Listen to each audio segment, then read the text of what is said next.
Good morning, everyone. Thank you all for coming. A part of my job is to stop good conversation, and in service of that, please sit down, grab a spot, grab a drink if you haven't already. But let me start off with some housekeeping and introduce myself. Thank you for coming to our session. It makes sense building the business case for reducing food loss and waste. My name is David Lee, and I'm the Senior Manager of Business Initiatives at ReFed. We work directly with businesses on their food loss and waste strategies, helping them accelerate, initiate, and amplify their work. And I am very excited to be joined here with two awesome professionals. And before we get here, I'd like to just say a few quick things. So this session is being recorded, and the video will be available on our website. If you'd like to ask a question during Q&A, my colleague Jalen will be joining you or walking around with a microphone. We actually also will have some interactive portions of this, so have your cell phones ready in just a moment here. And finally, please take a moment now to silence those phones that you are taking out so that we can have a recording free of cell phone noise. So with that, I'd like to introduce these two folks here, starting with Julia Rudig, who is the global lead for sustainability and social impact strategy at Amazon, where she leads the global sustainability strategy, planning, and analytics within Amazon Grocery. She's been with Amazon for a decade now in various roles at Amazon Fresh, and in her current role, leads across multiple sustainability focus areas, including food waste, supplier development, responsible sourcing, and human rights. And under her leadership, I've learned that she's grown her team from 2 to 11 or so more people now, managing cross-functional teams in 8 countries. And with us as well is Rebecca Chesney. She is the Director of Sustainability Innovation at Guckenheimer, where she helps the company lead and its clients meet its climate goals by reimagining workplace dining programs, among other things. And she joined in 2023, bringing 15 years experience as a researcher, collaborator, and systems leader working across food and sustainability, previously at IDEO and the culture. In her current role, she focuses on food and packaging circularity, plant-forward and biodiverse menus, and supply chain collaborations, among other things. And so please welcome them to the panel with a round of applause.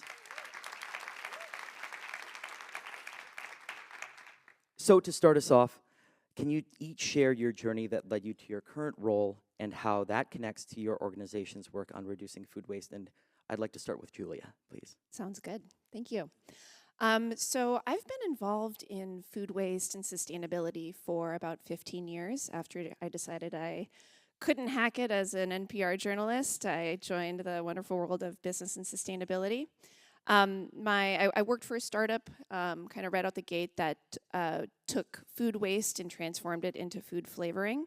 That startup was eventually purchased by a food flavoring conglomerate, and I went to business school to study business, kind of beef up my analytics chops and how to build a business case, and I also got my Master's of Science in Environmental Science.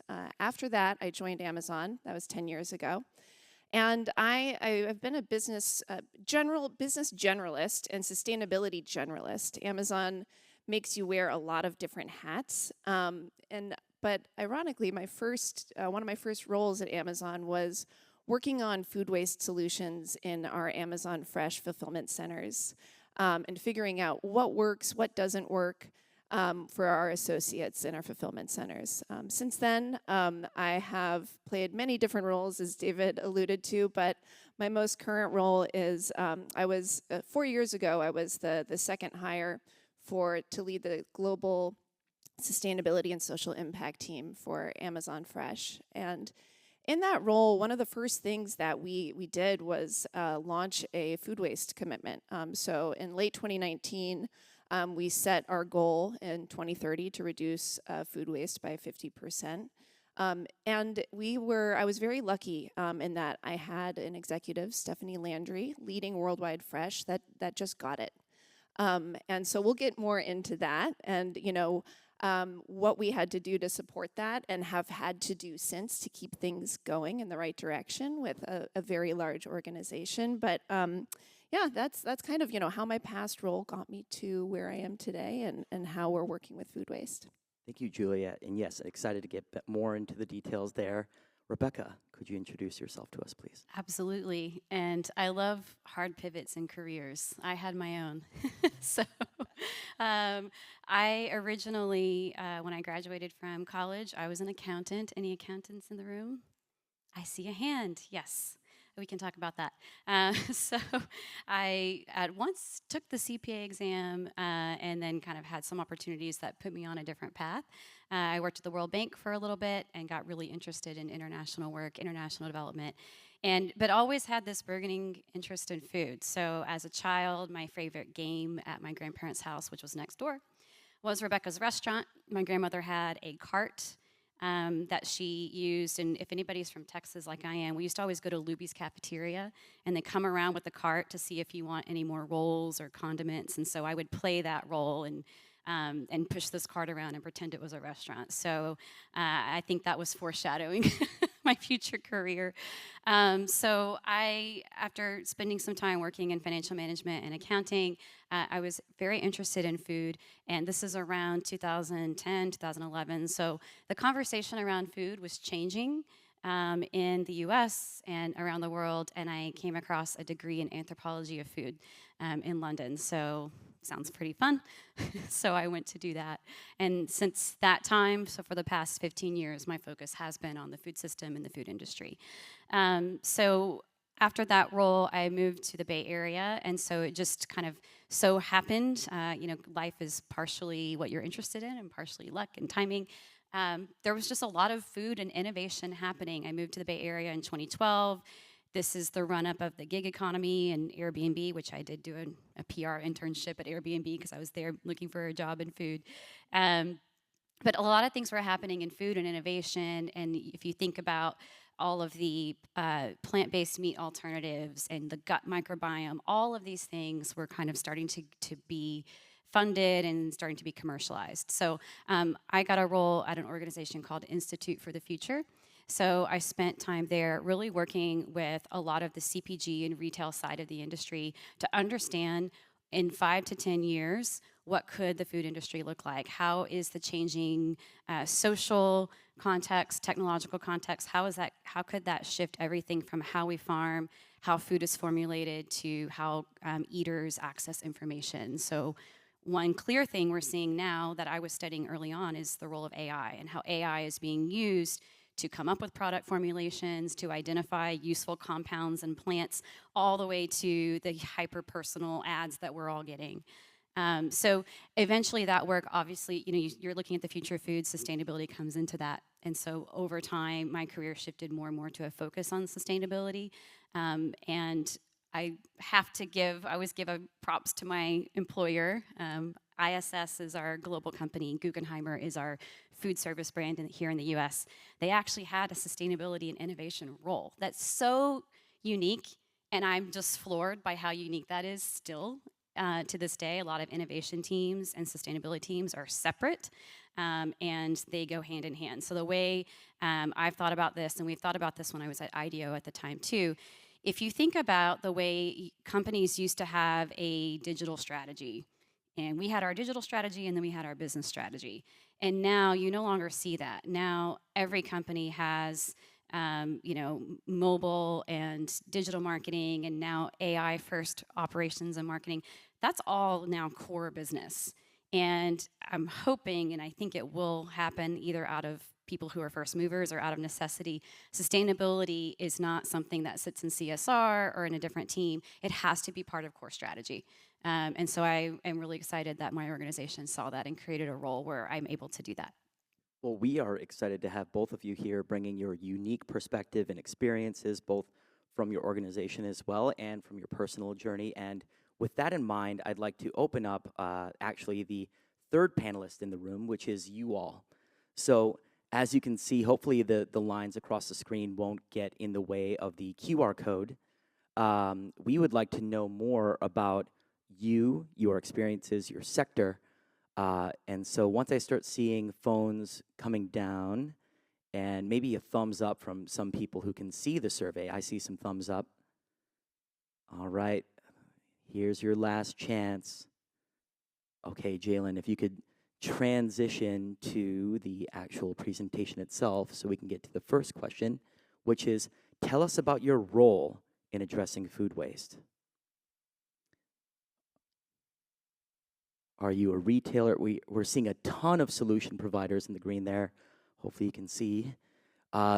Majority nonprofit folks. We have a small group of retailers, almost an even distribution amongst the actual food businesses, manufacturers, CPG. So this is very helpful in how we can kind of guide our discussion, not just to food businesses, but it sounds like to solution providers and nonprofit partners working with food businesses as well. If we can move on to the next question briefly here. So as far as reducing food waste, tell us about the barriers you've faced.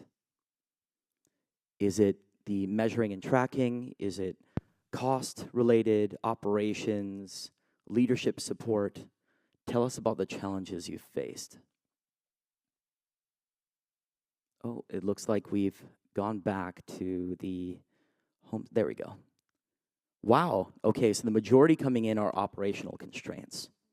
There's some of those. Yeah. There are definitely those. Yep. Not too much in cost. I'd say second is cross-functional buy-in, followed by cost, then measurement. This is pretty much in line with what we've discussed in our conversations. Yeah, fascinating. Any other reactions from the two of you here? I think it's very true, because anytime we're looking at something that requires systems change, I mean, food loss and waste at the scale it is today is an outcome of the culture that we live in and the systems that we've built. Yeah. So it's very hard, as you all know, to change those things while still kind of living in the system that you're currently in. So it's no surprising at all that, I mean, cross-functional buy-in, that's cultural, that's organizational culture, and broader food culture, and then operational constraints. That's because the food industry is extremely efficient and has really focused on that. And so it's no surprise that as in a very efficient, somewhat rigid system, you're trying to drive change, you're going to come up against a lot of walls. So no surprise there. Absolutely, absolutely. Thanks for chiming in. Yeah, and I guess I'm heartened to see leadership support so small. I hope others are in a position that their leaders also just get it. We can talk a little bit more about that in a little bit with specific ways to get that buy-in. But in terms of the operational constraints, I'm very curious. I'd love to hear from more of you afterwards about what your constraints are. And how to think creatively around them. And lastly, I'm a little bit surprised to see employee engagement and training is not a little bit bigger. With Amazon's scale, we are always swimming upstream on employee engagement and training. And it's one of those things that you take your foot off the gas for 1 second and you slide backwards quite a bit. So that's definitely something that's top of mind for me. So, and cross-functional buy-in, super hard. We'll definitely talk more about that. Yeah. Your examples will cover all of these things. Yeah. So, final question. We're going to do just a quick one-word answer, 1 or 2 words. What excites you about reducing food waste?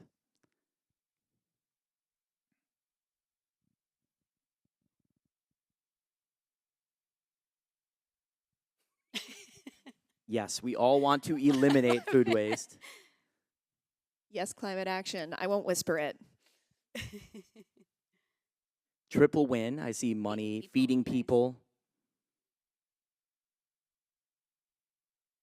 This is great. Climate action. And now it's getting to the point where the text is too small for me to read, but it looks pretty. It looks beautiful. Well, and what's cool about that, it actually does show that there's a variety of reasons why reducing food waste is important, and that there's lots of different ways into the challenge and getting people aligned around it. Absolutely, and I think this leads into our next question. Tell us about why reducing food waste makes business sense in your organization, and tell us about the connection both to your business strategy and to the financial aspects of your organization. Rebecca, would you like to go first? Sure. I believe the title of this session is "It Makes Sense." CENTS. Right? I love a good pun, and that is absolutely true. So Guckenheimer operates corporate dining programs. So if you go into a variety of offices where there's a cafe where you can get a very delicious chef-made meal, or a coffee bar where you can get a cappuccino made for you, or a snack bar, those are often run by a food service organization like mine. And we, in a very operational environment, we're always looking at ways to balance efficiency with a really, really delicious meal, a really delicious snack. And so food waste is very interesting because obviously by utilizing as much of the food you're buying as possible, you can then, you're really using those both natural resources and the financial resources that went into buying them to the extent that you can. But also when, I work with a lot of people who love food. I mean, my favorite thing about working with the food service sector, I will say, after spending a lot of time working with CPGs, we're talking about food all the time. We're not talking about brand. We're not talking about our consumer segment. We're talking about what is in season right now and how do I make it delicious. And that to me is really, really fun. And so the way that food waste comes in is by really thinking about how can, what's the link between reducing waste and extracting as much flavor out of food and making the food as delicious as it can be. And so that's where I think we were talking earlier as we were planning this panel about really understanding what is the business case for food waste. And I think there were a lot of solutions providers that I saw in the room. It's really important to understand the business model of the people that you're trying to connect to, because one thing that's really unique about contract food service, like where I work versus retail, is we're a B2B business. So we do have eaters that we are feeding, and they're ultimately, we want to have really great experiences and delight them. But they are our clients' employees. And so we also have a client, which is someone who works in a large organization. Their role is to ensure that they have a really great workplace experience at a time where there's a lot of pressure around, are people coming into the office or not? And so just understanding that reality, that it's really important, I guess I would say, for us. One of the business cases around food waste is having those conversations with our clients around, like, you are ultimately paying for this food. By us reducing food waste, we are helping you go to your stakeholders to say, we are running our offices and our facilities as efficiently as possible. So you have to kind of understand all the layers. There's sort of like multiple business motivations within that. So mapping the business model to the why is key. And so from a retail context, tell us a bit more about your journey and your organization's goals in relationship to food waste. Excellent. Yeah. And I love the point. I love that we have two different perspectives up here, because from a retailer perspective, our brand is really important. We want people to feel great about shopping with us and about the choices that they make, that we make on their behalf when they're shopping with us. And so brand is something that my executive leadership, when we established the food waste goal, I know that it was in mind for them. Serving the communities that we operate in by diverting waste and recovering food was super important. And but doing that as a price-conscious grocery store, as Amazon Fresh is, it lines up with our value and convenience brand proposition. And so and obviously we want to be good stewards of the community and good stewards of the planet. And so having that bigger perspective of how does food waste fit into our brand, and I'll get into some more tactical stuff, but as we had this conversation, we definitely looked at what are our peers doing, what are thought leaders in this space like Refed, like WWF doing, and used those as proxies to say, okay, given what we know about our peers and what thought leaders, and then also obviously what customers are saying about this, how do we set an appropriate goal? How do we continue to talk about the good work that we're doing in food waste? So I would say leading with brand. I would then from a financial standpoint, food waste as a retailer lines up incredibly well with the waste hierarchy, right? We want to optimize buying practices so that we're not overbuying. We want to sell most of the food that we take into our inventory. What we can't sell, we want to make sure ends up in bellies, whether that's human bellies ideally, or maybe animal bellies. And then what we can't recover, we will divert in the best way possible. So it aligns, the business case aligns really well with the social and environmental priorities. And from that standpoint, it may seem as though, oh well, you just don't have to do anything, right? Like the business case is already there. It aligns really well.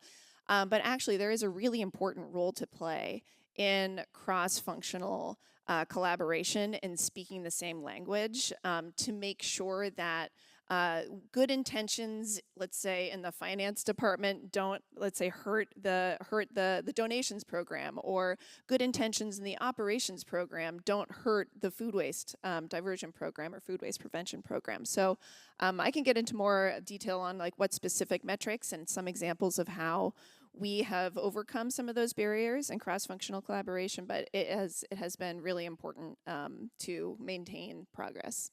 Actually, I'd love to follow up with you on that, Julia, because you're at Amazon. And from what I understand, Amazon has lots of data and is very data-centric. And when we talked about this panel together, you told me about how you grew your organization and developed a vision of embedding analytics in your team and understanding the business case as part of sustainability strategy. So walk us through the metrics and the discussions you had in understanding the analytics needed to make the business case. We talk about analytics every day, and we are and our analytics lead, Chris Lee, who's here today. We are. She was. She was like the third hire that I wanted to make on the team. I was like, we need analytics in the team so that we can continue to build the building blocks that go into understanding food waste. And show our progress. So that is, and then show our progress over time, so that we can continue to have buy-in with senior leaders. I would actually say, though, I think one of the most important, obviously, as a sustainability program, you need to measure your sustainability impact. We talk about it in our stores. We talk about meals donated. We talk about it in our sustainability report. And that is incredibly important to be able to be part of that conversation. But when you are talking about selling internally and cross-functional collaboration, the onus is on us, the sustainability team, to translate what the impact is to whoever you are talking to. And so I'll use Too Good to Go for an example. We're piloting with Too Good to Go and hoping to expand. But as we were getting this pilot off the ground, the initial benefit that we studied and made projections on were in terms of food waste, pounds of food waste saved. And as we met with our finance partners, we learned how to put that in terms of shrink dollars. And there's every organization will look at shrink differently. So, in terms of being a service provider to a business, ask those questions. How do you think of food waste from a financial standpoint? Because everybody will look at it slightly differently, and we put it into terms that our finance partners could understand. We also had to put it in terms of, what our operations partners would understand. Number of labor hours required, and we also. As we were building the business case, it was really important to take in more of a total cost and benefit accounting to really have an effective business case. So not only do we need to factor in the cost of packing the surprise bags for Too Good to Go, but also the benefit of what the additional revenue that we were bringing in, but also the additional foot traffic that we were bringing into the store, and how much we could expect people that were coming into the store to get a Too Good to Go surprise bag would also spend in the store. And so looking at this end to end really helps build a robust business case that makes it harder and harder to argue against. So that's just one example of not just having the building blocks in place, but also looking at things from different angles and adding data, adding metrics on that are going to speak to your audience in order to build an effective business case. So speaking to the language of the cross-functional leaders across your organization is key in looking at those different angles. Shifting from retail to a B2B context, whether it was in your CPG roles or in your current role, tell us about how you've used data to not only build but maintain the business case and buy-in. Yeah, and I think it's really important to think about, and this is probably my anthropologist side coming out. My accountant side loves the numbers, and then the anthropologist side loves the qualitative data. And you have to have two hand in hand, and I can't emphasize that enough. A lot of times we talk about data and metrics, and by that kind of, by default, we tend to mean numbers. But you also need the qualitative understanding of why to make sense of the data. And some examples where that has come up, well, actually, first I'll talk about how we've been able to extract more useful insights from the numbers themselves. And this is a message for all of you solutions providers out there. One of the things that you hear, and this has been part of the conversation, if I go back to my foresight work around AI-driven food systems and the digitization of food, is interoperability and really thinking as a platform. And as an example, there's some research, that there's a group, Rob Trice, if anyone knows him, he's a big ag tech expert, and his team at Better Food Ventures, they've done a lot of research on what they're calling the soil health tech stack. And it's really great. I was just thinking maybe this should be a project for ReFed, is what is the food waste tech stack?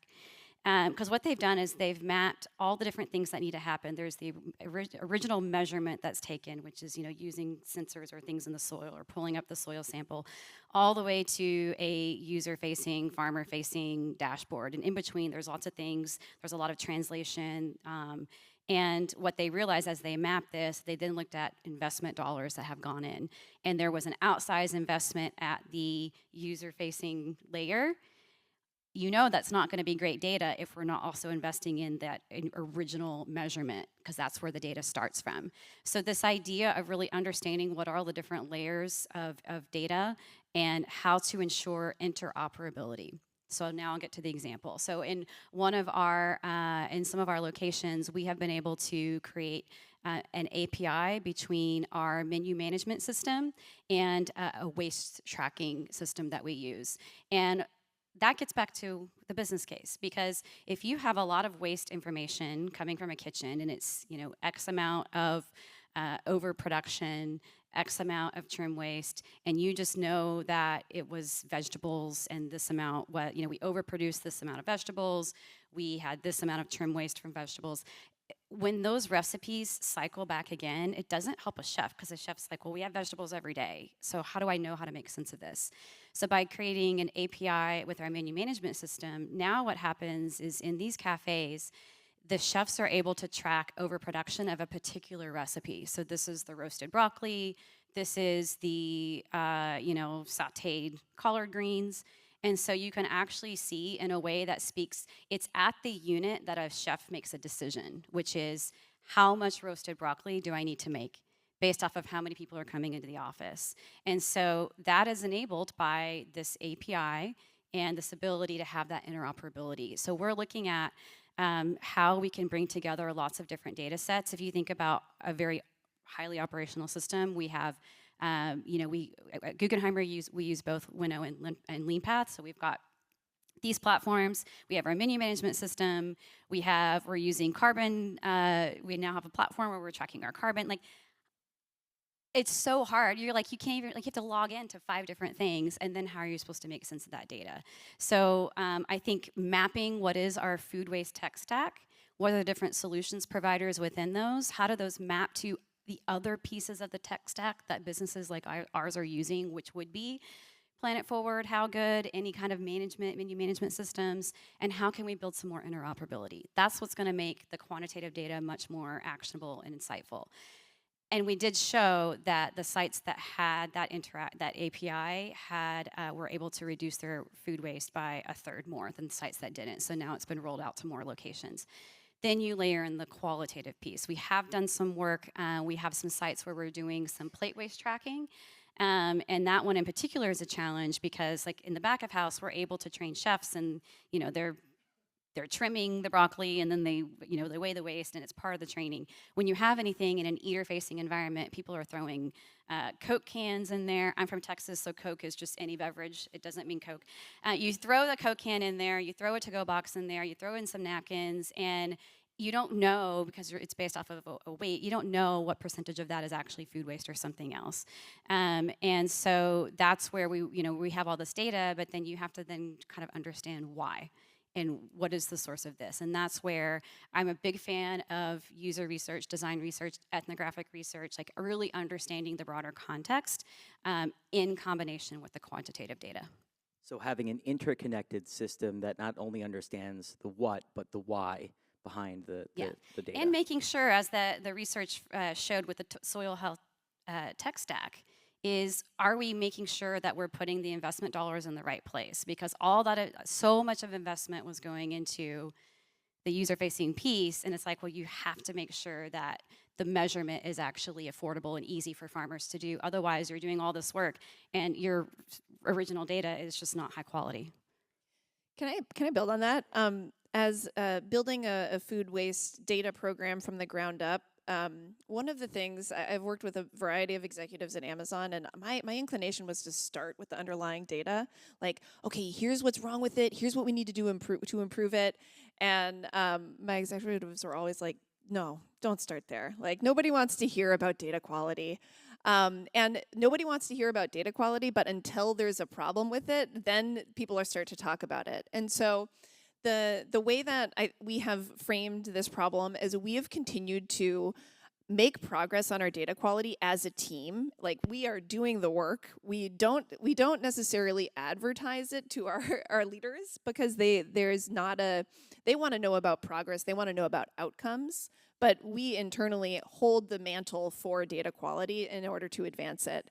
And I think that that's really important as a team to hold yourself to a super high standard so that when you deliver those outcomes to customers, they're high quality outcomes.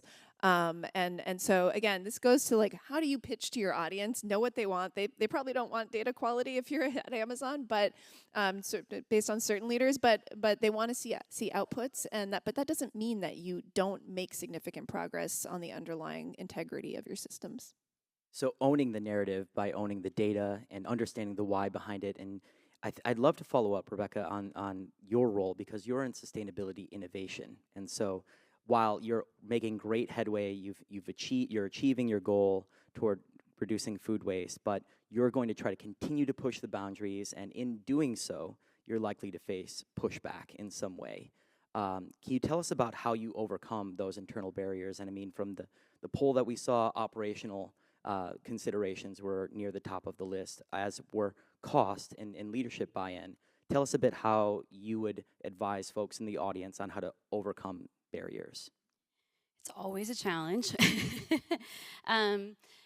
Part of it is understanding what are the larger goals of your organization. So if I think from a sustainability perspective, we do have a food waste reduction goal. So ISS globally has a goal to reduce food waste by 50% by 2027.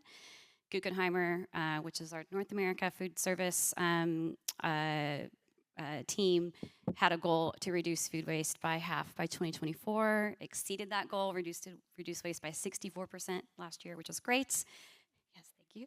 And so it's great to show progress, but one of the challenges is as you continue to, first off, when we've heard throughout the conference, there's always a need, even when you have that great progress, there's always a need to just sort of like make sure that what is now business as usual continues to be business as usual, because you always have new people, you have people who are promoted and now they're managers, you have people who are coming in and out, so you always need to have that baseline. And then how to push the organization. And one of the ways that we're looking to do that is, and that I've found some success, is to make sure that you're tying to broader goals. So for instance, we also have a net zero goal. and we are part of, our clients' emissions. The food that they buy to go into their office is part of their Scope 3 emissions. And so if there are ways to bring together, and this is why that data interoperability would be so, so helpful, is we have to prioritize what we're working on. So if we can focus on areas where there's waste that also contributes to emissions, or we're taking waste of higher cost items, or waste of items that have a higher emissions factor, that allows us to prioritize in a way that we can say, if we focus on, just as an example, if we focus on beef or dairy, everyone here knows those are really high emission items when it comes to food. So if we focus on how we're menuing those, how we're purchasing those items, making sure that we're also not wasting them, that also kind of helps us. Like, it would be terrible to buy food and then you don't use all of it, and not only that, it's also a big contributor to your carbon reduction goals. So, and then similarly, outside of climate goals like net zero, we're also an environment of, which everyone knows, rising costs.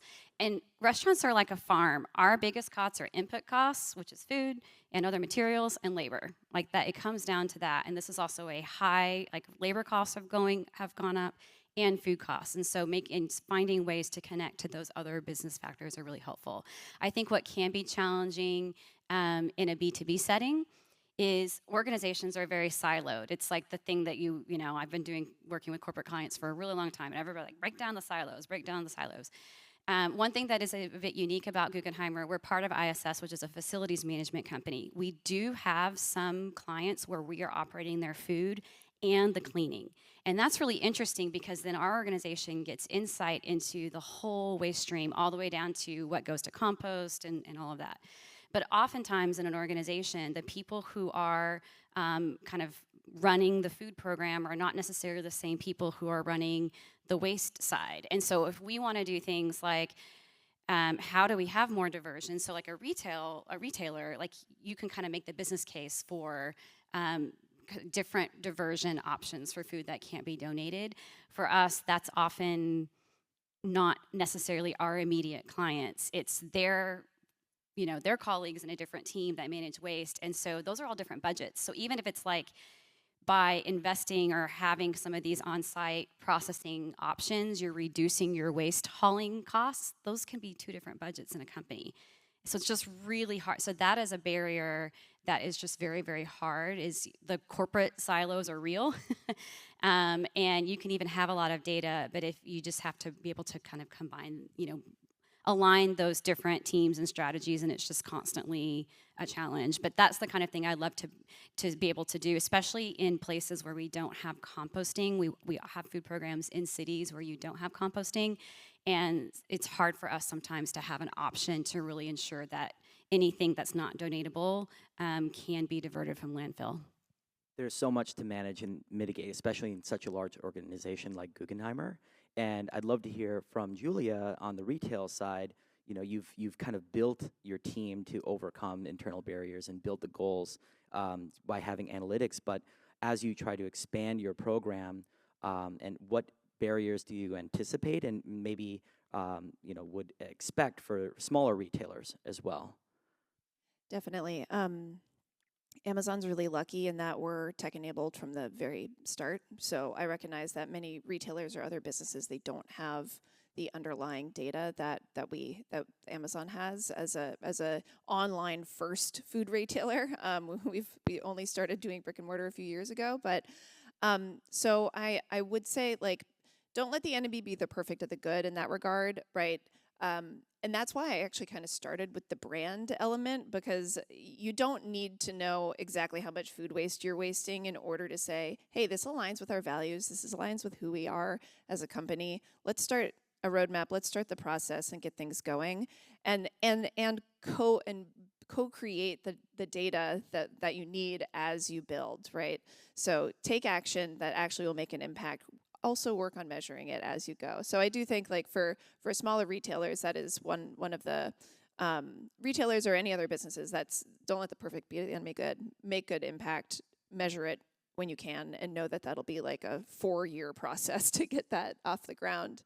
I'll say, in terms of other barriers that we've encountered and will continue to encounter. I'd say the cross-functional collaboration is in a global organization is massive, even in a smaller organization, right? Does finance talk to ops in the same way? Does ops talk to the brand people, right? So there is, we're in a corporation with our functional silos speaking different languages to each other. One of the things that has been new-ish in Fresh is we have a shrink tiger team. So that's, again, it's focused on how do we sell more product. It's one of the more upstream ways that you can reduce food waste. And it's a group of people led by somebody who was formerly in finance, but you have people that are technical product managers, people that have experience in ops, coming together to work in a group to solve this problem in a cross-functional way. And they have buy-in from senior leadership to go execute programs that cut across different areas, and they have forums in order to communicate with executive leadership. So getting buy-in from I see, like, if executive buy-in isn't a problem for food waste, like getting a cross-functional tiger team together to go dive deep and solve the problems is a logical next step, I would say, to overcome the barrier of those silos. So one more thing I will add. Trying out, when you don't have a business case, when you want to try something new, when you want to innovate, you need a way to fund that and to get people excited about that. So Rebecca's probably the real expert on this, but I would say, like, having a culture, having an understanding with your senior leaders that, twice a year, 3 times a year, we're gonna have 3 pilots a year where we try new things. And this is the budget for that. That will grease the gears for you to try new things and maybe sometimes fail, or in some cases maybe succeed wildly, and now you have a business case because you've piloted it and you have the metrics to go get it. So I would encourage anybody to think about getting senior leadership support for those types of projects and initiatives.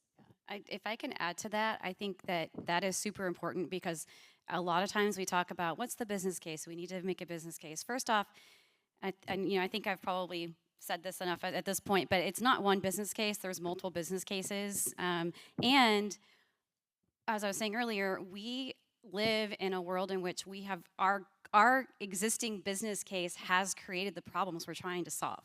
So we also need to create the business cases of the future, which is what, like, B Corps are trying to do. Like, so there's just, you have to be able to try new things and sort of show what the future could be, because if you're only, you have to both help make the business case for today's business, which is quarterly earnings and all of these other things, while at the same time pointing to a future which maybe our business is actually different, or the business case will be different. So it's really important, the ability to do foresight and think strategically about the future. And I used to work at Institute for the Future. We did trainings all the time. It's just very, very important to think about that, so that you can kind of innovate and drive the business ahead. Thank you. Yeah, I'd love to get into at least one more opportunity for you to share any examples or stories to talk to how you've built that foresight and strategy into your organization before we get into questions. So I think, as just a final question, what would you advise to others trying to make the case internally? What stories can you tell that from your experience have helped build the business case? And we'll go from there. So I would say get the biggest aperture on the impact that you can. Right. If you say, this is the cost of this, and you just focus on, let's say, how much the operating cost is going to be, you might miss a benefit on brand, or bringing additional people into your store, or bringing a new set of customers into your business. Or potentially savings. You've reduced costs in an entirely different part of the business. So take the widest possible lens that you can take when building the business case. And this will require you to talk to people with different perspectives throughout the business. And it will lead you to making the best business decision. I do think that, sustainability is such a force for good within a business, because it actually raises the bar on basic decision making. So that's, and doing so, we're taking that bigger picture, not just impact, but also financial, brand, customer impact into the picture and making a case that really will be durable for the business. Thank you. Part of it is, I'm going to talk about two examples at two very different scales. So one is we are a member of the U.S. Food Waste Pact, so I get to work with David on that, which is amazing. And really understanding where we can do some pre-competitive collaboration to help drive, I mentioned earlier, the business model in a lot of ways needs to change in some ways that are bigger than any one organization.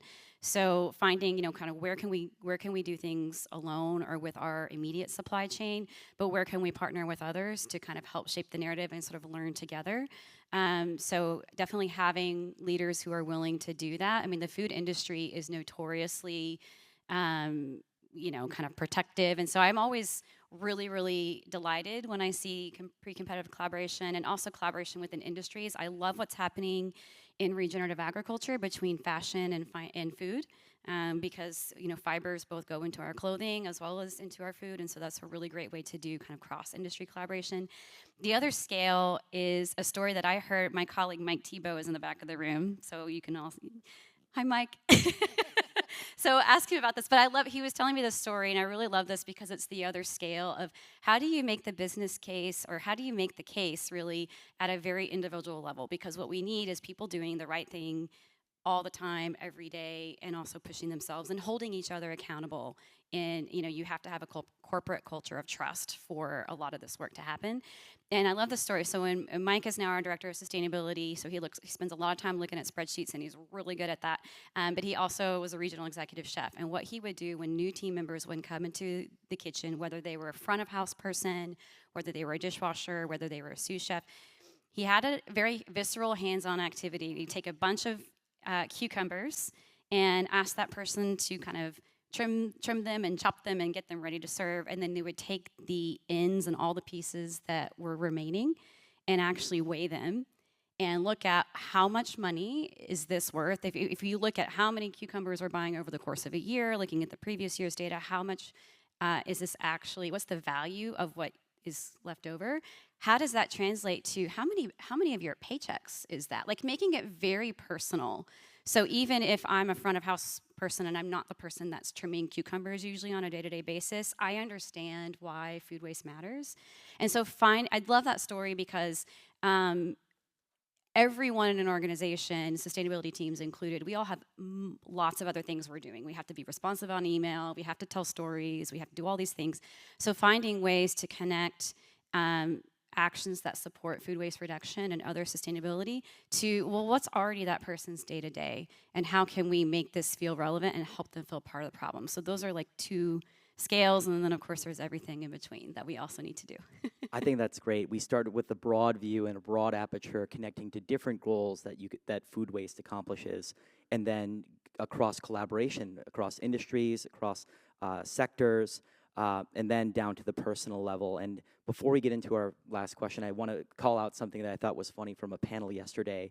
I believe it was Lorenzo, just on the fly said something in his panel on the hidden solutions for food waste is, it just makes sense. And so I think it's just inherent that if you focus on what can be done on food waste, the business case will follow, and there's obviously a lot of nuance to it, but thank you both for your perspective. And with that, I'd love to forward any questions to the panelists.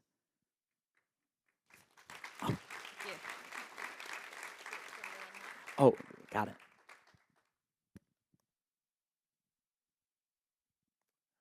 I wanted to ask, what are your current most successful diversions, whether that's edible food donation, animal feed, composting, and where do you think there's the most opportunity for growth?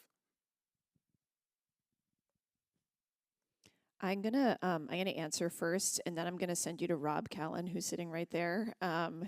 He will be able to answer you in a lot of detail.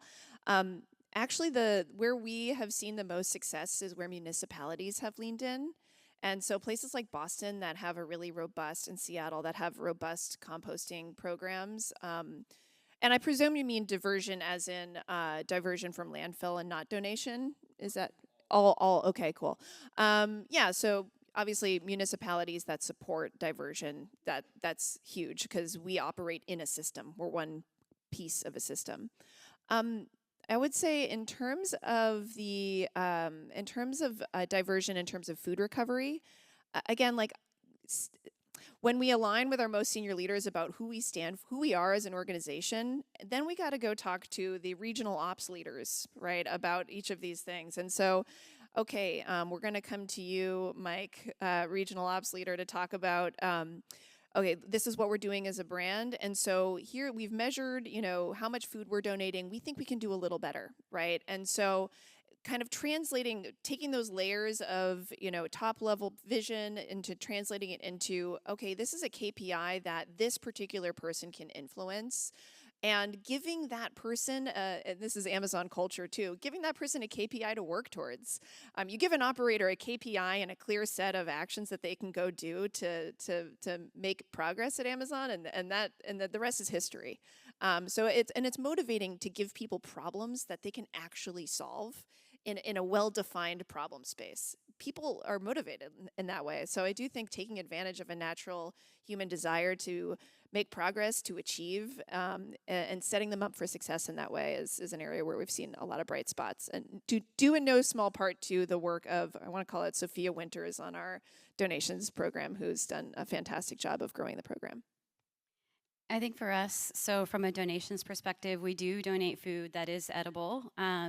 And there are some different approaches and different partners that we work with. And one of the things that I think is really interesting, and actually on the field trips on Monday, I went to the Starbucks distribution center where we saw how Starbucks Food Share works, and this particular distribution partner that Starbucks has in this region, the same distribution organization does the reverse logistics for those the food to be donated. So as they're dropping off items at the store, they pick it up. We have some relationships like that. So Vesta, which is one of our produce providers on the West Coast, they have a program, it's called Chefs to End Hunger. And they will, as they're dropping off produce, they will also pick up some donatable food. We also work with a variety of other organizations, but I think, you know, if I think about from an innovation perspective, piggybacking on existing infrastructure, we talk a lot about reverse logistics, and we are doing some packaging work. We partner with Dispatch and others. But thinking about how you can do some reverse logistics. So there's one story I love to tell from my old days working at Institute for the Future, and I forget the name of the nonprofit, so I wish I could remember it. And I'm going to bring up Coke again, but there was an organization that was trying to figure out how to get vaccines and medicine that needed to be in a cold storage, how to get that to all parts of the world. So they thought very innovatively, and they said, well, who has the most extensive cold chain in the world? Coca-Cola. So they designed a package that fits, you know, a bottle, a Coke bottle, it narrows at the top. So they designed, I think it was a UK-based company, they designed a triangular package for the immunizations, and it fit in between. So they piggybacked on top of Coke's existing supply chain to get those materials to all parts of the world. So thinking about that kind of piggybacking existing infrastructure can be very helpful.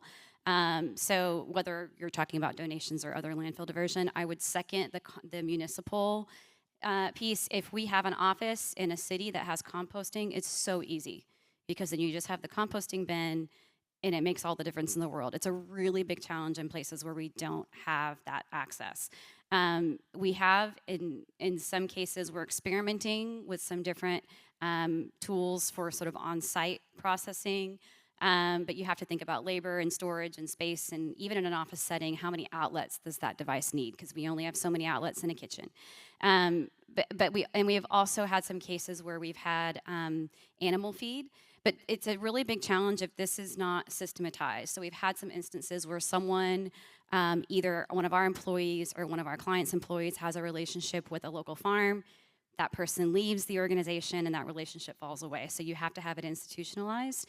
And oh my goodness, there was a point that I was going to make about that I totally forgot. Maybe it'll come back to me. I had a build on that. But ask me afterwards.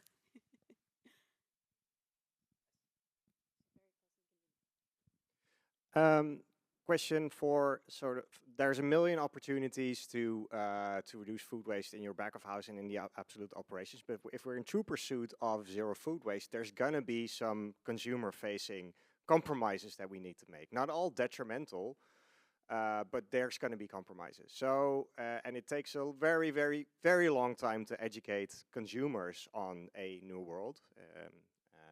Various campaigns in history have educated us as much. So how are we sort of working that angle already? Because it might take 20 years for consumers to accept that their perception is going to look different, how they perceive a supermarket or a, office dining setup. Is there anything on that end you can elaborate upon? It's a tough question. Because when I hear you say that, what I do imagine, I think about buying optimization, right? And so if you overbuy, you always have full shelves, the appearance of abundance, a classic American grocery store. If you, let's say, were to compromise on that, and maybe there would be occasionally some empty shelves, right? Which means that you've sold through all your inventory. It hasn't been wasted. I think that there is a lot of low-hanging fruit that we are working through in terms of making sure that we have the right buying optimization systems in place. So right now, I don't think we feel like there is a major customer compromise to be made. This is something that I think would be an interesting research question too, because when you look at how much, if there is some overbuying, in some areas, actually, we're really good at donating that. So it actually doesn't become food waste. It's a business loss. Not ideal for the business, but if you're going to compromise as a business to have full shelves in your bakery and then you've overbought and 100% of that goes to donation, it's not food wasted. I think that there's an interesting question on the margins, right? Like maybe we never overbuy on sushi because sushi is actually really hard to donate, or making sure that we spend a lot of energy on our prepared foods because, again, prepared foods is harder to donate. So I think that, I think that I don't think we're there yet in terms of making hardcore customer trade-off choices, but I actually do think the interesting work is likely going to happen on the margins where you can't donate it, which is not the majority of the food moving through our system. So it's a good question. Yeah, I think from a food service perspective, this is also where data can be really helpful. So how can we get better at kind of being able to predict how many people are going to be in the office? I mean, my dream would be that we're able to look at, because menus will cycle over usually on a quarterly basis, and they do change, year over year, but like we have a recipe database every spring that will then cycle back through the next spring, and our chefs can make tweaks based off of previous data. And we're working on how we can bring together our data systems to support that progress or that process. But this is where, AI can be very, very helpful is we all know when it rains, you have fewer people who go to the office. Nobody wants to go outside when it's raining. And so I guess maybe if you live in Seattle, then you just have to do it. Yeah, sorry. Yeah. In the Bay Area, when it rains, nobody's going on those bridges. And so, if there's a way that you can have those external data sources kind of helping so that you can kind of modify, right? Because that's one thing that's different. Restaurants that have reservations, they know how many reservations they have for that night. There obviously might be some walk-ins or people who don't show up, that kind of thing. But we often don't know how many people are going to be coming in. So getting better at making those predictions and also knowing which recipes do the eaters really love, which ones maybe we need to tweak. And then I think the other piece is food service. We also do events for team building and kind of corporate events where you have the happy hour with the cheese and everything. And of course, everybody here, we go to weddings and things like that. And that's another area, and I know the Food Waste Pact has done some work on, I think it's called DREAM is the acronym, like low waste events. But this is right, you want to be celebratory.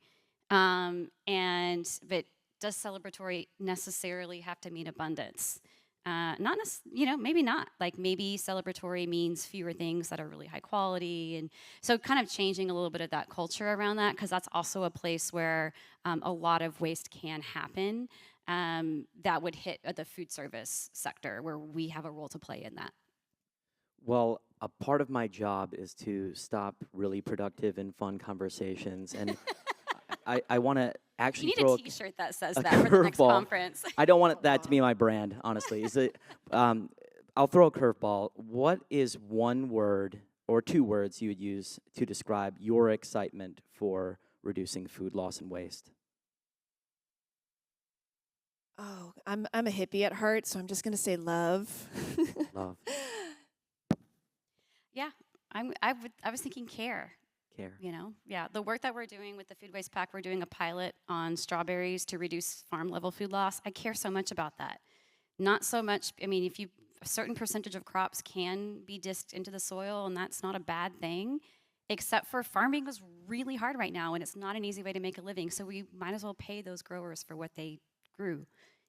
So there is care through this. The people who grow our food, the people who cook it for us, the people who haul our waste. How do we care for all of those? And one way we can do that is reduce food waste. Well, thank you so much. I'm so grateful to be on the stage with you both, two leaders in food waste. Please give them a round of applause. Thank you.